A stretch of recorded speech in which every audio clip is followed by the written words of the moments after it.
Hello नमस्ते, जय श्री कृष्णा, सत श्री अकाल। दोस्तों कैसे हैं आप सभी। उम्मीद करती हूँ आप सभी भी बहुत अच्छे होंगे, अपने अपने घरों में बिल्कुल खुशहाल और सुरक्षित होंगे।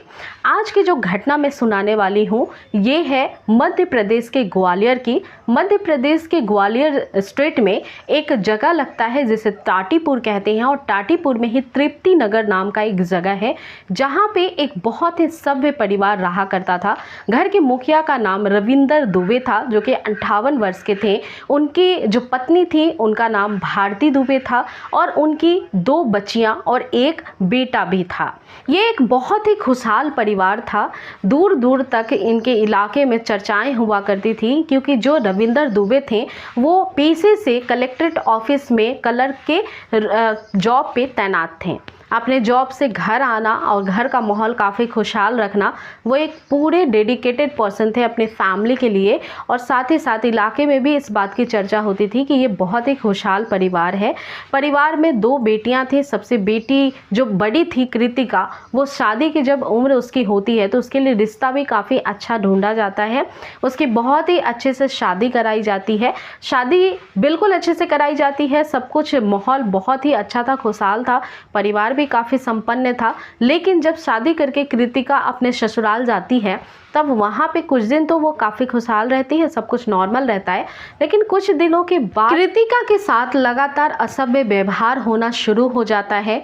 पति की मांग होती है कि दहेज के रूप में मुझे सरकारी नौकरी चाहिए, क्योंकि आपके पिता बहुत रसूखदार जॉब करते हैं कलेक्ट्रेट में, तो मुझे भी एक सरकारी नौकरी दिलवाओ। और जब पत्नी को वो इस तरह से प्रताड़ित करना शुरू कर देता है, ससुराल वाले भी उसके पति का साथ देते हैं, तो दिन प्रतिदिन ये प्रताड़ना बहुत ज़्यादा होने लगती है और बेटी काफ़ी ज़्यादा मानसिक रूप से परेशान रहने लगती है।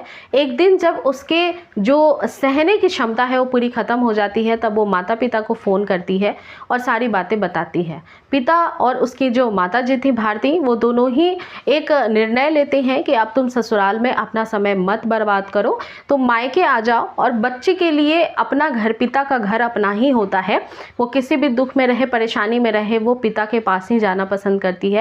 बेटी भी कुछ भी नहीं सोचती है आगे, और अपने ससुराल को छोड़कर कृतिका अपने घर आ जाती है पिताजी के, रविंदर दुबे जी के। बहुत ही खुशहाल परिवार था, बहुत अच्छे से रह रहे थे, कोई भी चीज़ की कमी नहीं थी। पिता का जो आयु था 58 वर्ष हो चुका था, 2 साल में वो रिटायर्ड भी होने वाले थे। तो इस वजह से रविंदर दुबे और भी कई सारे बिजनेस के पर्पज़ से भी बहुत सारी चीज़ें सर्च कर रहे थे कि आफ्टर जब उनका रिटायरमेंट होगा तब उन्हें फैमिली के एस्टैब्लिशमेंट के लिए कोई रोज़गार करना होगा, कोई व्यवसाय करना होगा। तो इस तरह का खुशहाल परिवार अपने अपने आइडियाज़ में बिल्कुल बिजी रहता है। जो छोटी बेटी थी, जो बीच वाली बेटी थी, जो कि 17 साल की केवल थी, वो पढ़ाई किया करती थी। छोटा बेटा 12 साल का था, वो भी पढ़ाई किया करता था। एक दिन अचानक इनके परिवार की जो खुशहाल परिस्थिति थी, इसे किसी की नज़र लग जाती है। दिन था 4 अगस्त 2019 का। इस दिन उनके परिवार में एक ऐसा हादसा होता है। सारे ही परिवार के लोग अपने अपने काम से घर वापस आ चुके थे। रविंदर दुबे जी अपने जॉब से आ चुके थे, बच्चे लोग पढ़ाई करके वापस आ चुके थे। घर का माहौल काफ़ी खुशहाल था, और इनका जो ग्राउंड फ्लोर था, यहीं पे किचन था, यहीं पे डाइनिंग टेबल था, डाइनिंग रूम था। सब लोग बैठ के खाना खा रहे थे, बहुत ही अच्छे से बातचीत कर रहे थे, और बातचीत करने के दौरान ही सब लोग काफ़ी ज़्यादा खुशहाल नज़र आ रहे थे। सभी ने खाना ख़त्म किया, सभी का बेडरूम फर्स्ट फ्लोर पे था, सब अपने अपने बेडरूम में सोने चले गए। रविंदर दुबे जी जो थे वो ग्राउंड फ्लोर के ही बेडरूम में सोने चले जाते हैं। रात के लगभग 2 बजते हैं और एक बहुत तेज़ आवाज़ आती है, और ये आवाज़ गोलियों की थी। जब इतनी तेज़ आवाज़ घर वाले सुनते हैं तो भागते हुए ग्राउंड फ्लोर पे पहुंचते हैं। रविंदर दुबे जी का गेट हल्का सा खुला हुआ था, उसे पूरा खोलते हैं, और जब रूम में का दृश्य देखते हैं तो सब के पैर से ज़मीन खिसक जाती है। रविंदर दुबे जी पूरे खून में लथपथ होते हैं, उनको गोलियां लगी होती है, और जब देखा जाता है ध्यान से तो उनकी सांसें भी रुक चुकी थी। जब ये माहौल घर वाले देखते हैं तो घर वालों को समझ में नहीं आता है कि ये कैसे हुआ और ये क्या हुआ। बिना सोचे समझे सभी लोग परेशान, घबराए, रोने, चीखने, चिल्लाने लगते हैं। पड़ोस के लोग भी जाग जाते हैं और इनके घर पे आ जाते हैं। तत्काल ही पुलिस को भी सूचना दी जाती है और पुलिस का एक पूरा जत्था इनके घर पे आ जाता है। तुरंत ही बॉडी को अपने हिफाजत में लेती है और इसे पोस्टमार्टम के लिए भेज दिया जाता है। पोस्टमार्टम के लिए इधर बॉडी को भेजा जाता है और इधर पुलिस इन्वेस्टिगेशन स्टार्ट हो जाता है। पुलिस बहुत ही बारीकी से रूम की जांच पड़ताल करती है, घर की जांच पड़ताल करती है। तो इसमें कुछ बातें सामने आती हैं, जैसे कि घर की कुंडी जो थी वो अंदर से बंद थी। जो घर का माहौल था वो काफ़ी ज़्यादा अच्छा था, यानी कि कोई परेशानी, कोई तनाव नहीं था। घर वालों से पूछा गया कि क्या किसी की एंट्री हुई है घर के अंदर, कोई अनजाना व्यक्ति ऐसा कोई घर के अंदर आया है, तो सब ने मना कर दिया।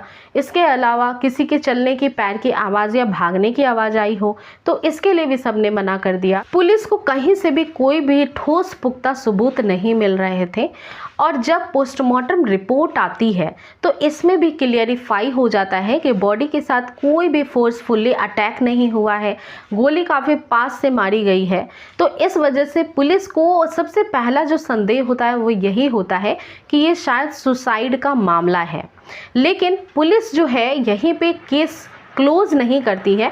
उन्हें एक बहुत प्रोमिनेंट ये समझ में तो आता है कि सुसाइड का मामला हो सकता है, लेकिन इन पुलिस वालों में भी कुछ पुलिस वाले ऐसे होते हैं जिनके मन में कुछ सवाल खटकते रहते हैं। तो इन्वेस्टिगेशन तो शुरू रहता है, लेकिन परिवार के लोगों को ये बता दिया जाता है कि शायद सुसाइड का मामला है। परिवार वाले भी बिल्कुल आराम से समझ लेते हैं कि हाँ ये सुसाइड हो सकता है। लेकिन पुलिस वालों के मन में सवाल था कि जब उन्होंने सुसाइड किया तो जिस गन से गोली मारी वो वेपन कहाँ है, क्योंकि वो मिसिंग थी। तो एक थ्योरी सामने आई कि हो सकता है कि बहुत भीड़ भाड़ थी, पड़ोस के लोग काफ़ी सारे इकट्ठे हो गए थे, तो कुछ चीज़ों से छेड़छाड़ हो गई होगी। कुछ एक्सपेंसिव चीज़ें होती है ना कि कभी कोई बॉडी मिलती है तो उसकी मिसिंग होती है, जैसे पर्स हो गया, मोबाइल फ़ोन हो गया। ऐसे कुछ लोग जिज्ञासा बस उठा लेते हैं या लालच में भी ले लेते हैं। तो पुलिस को लगा कि हाँ हो सकता है कि जो वेपन है वो किसी ने ले लिया हो।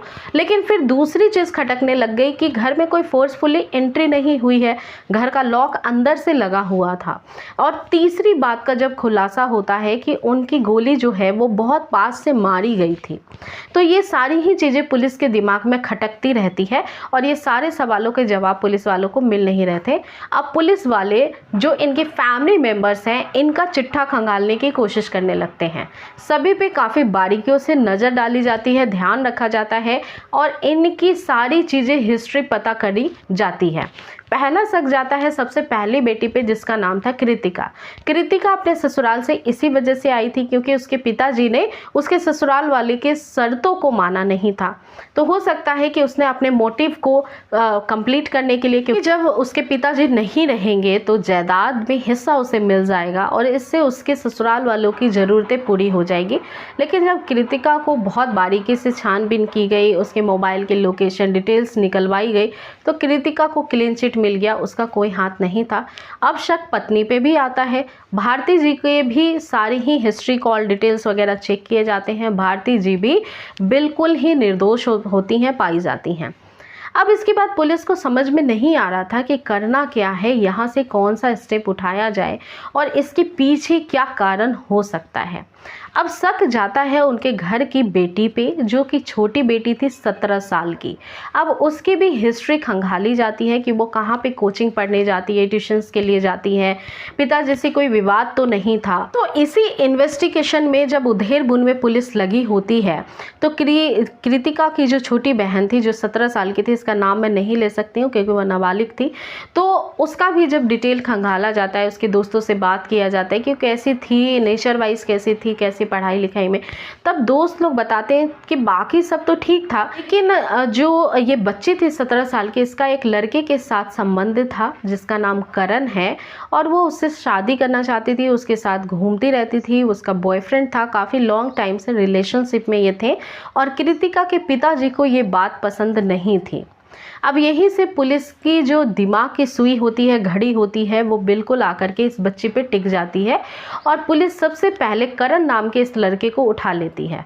करण को जब पुलिस थाने लाया जाता है तब उससे काफ़ी ज़्यादा बार पूछा जाता है कि तुमने क्यों हत्या की है, तुमने क्यों गोली मारा है और क्या कारण है। ये सारी चीज़ें जब इल्ज़ाम के तौर पे पुलिस एक तुक्का फेंक रही थी, जब वो तुक्का जब इस करण पे फेंकती है तो कुछ समय बाद ये करण जो है वो पेशेवर मुजरिम तो था नहीं, वो एक तरह से बहुत ज़्यादा परेशान होकर के अपने मुंह को खोलता है और अपना बयान देता है कि सर मैंने ये हत्या तो नहीं की है, लेकिन जो इनकी बेटी है रविंदर दुबे की, वो ज़रूर मेरी गर्लफ्रेंड है और काफ़ी लॉन्ग टाइम से है और अभी भी गर्लफ्रेंड है मेरी, लेकिन मैंने हत्या नहीं की है। उसने एक बार ज़रूर कहा था, क्योंकि एक बार हम लोग जब आपस में प्रेम प्रसंग में थे तो मिलते जुलते भी थे। कई बार जो करण की गर्लफ्रेंड होती थी ये स्कूल जाने के बहाने गार्डन वगैरह में इस लड़के के साथ चली जाती थी, घंटों टाइम बिताती थी। और एक दिन ऐसे ही जब ये शाम में वापस लौट रही थी इस लड़के के साथ, तो दुबे जी भी अपने जॉब से वापस आ रहे थे और रास्ते में ही इन्हें रंगे हाथों पकड़ लेते हैं। उस समय जो दुबे जी थे वो बहुत गुस्सा करते हैं और दोनों को एक एक झापट लगा देते हैं, मतलब एक एक तमाचे दोनों को जड़ देते हैं और काफ़ी गुस्से में थे। लड़का जो था वो इस समय माफ़ी भी मांगता है और कहता भी है कि मैं आपकी बेटी से दूर रहूँगा, लेकिन जो लड़की थी वो बिल्कुल नहीं मान रही थी।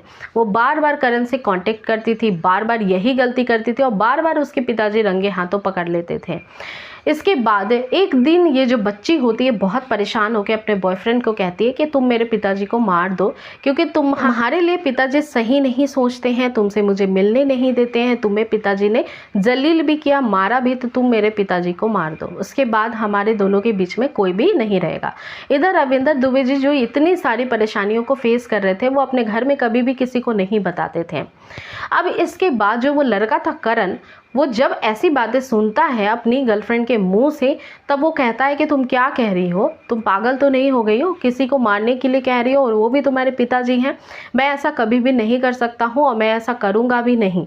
तो इसके बाद वो लड़की इस लड़के से रूठ जाती है और लगभग इस लड़के से 20 जुलाई तक वो बात करती है, फिर उसके बाद वो बात भी नहीं करती है। जब ये स्टेटमेंट वो पुलिस को देता है तब ये भी कहता है साथ में कि आप चाहें तो मेरी लोकेशन भी सर्च कर लीजिए, मेरी कॉल हिस्ट्री को भी सर देख लीजिए, मैं बिल्कुल निर्दोष हूँ। इसके बाद कॉल डिटेल्स निकलवाई जाती है उस बच्ची की, 17 साल की। कॉल डिटेल जब सामने आती है तब करण की बात बिल्कुल सही साबित होती है, क्योंकि करण जो था वो 20 जुलाई के बाद से कृतिका के कांटेक्ट में नहीं आया था और यहीं से शुरुआत होती है एक नए शख्स की। ये नया जो शख्स था वो करण से जैसे ही बातचीत बंद होती है वैसे ही 23 जुलाई से उसकी लाइफ में एंटर करता है। ये पेशे से एक बहुत बड़ा मुजरिम होता है और एक किलर के जैसे, सुपारी किलर के जैसे ये काम किया करता था। लेकिन इसको पहले लड़की ने ये नहीं बताया था कि उसका मकसद क्या है इससे दोस्ती करने का। और जो ये शख्स था इसका नाम था पुष्पेंद्र लोधी।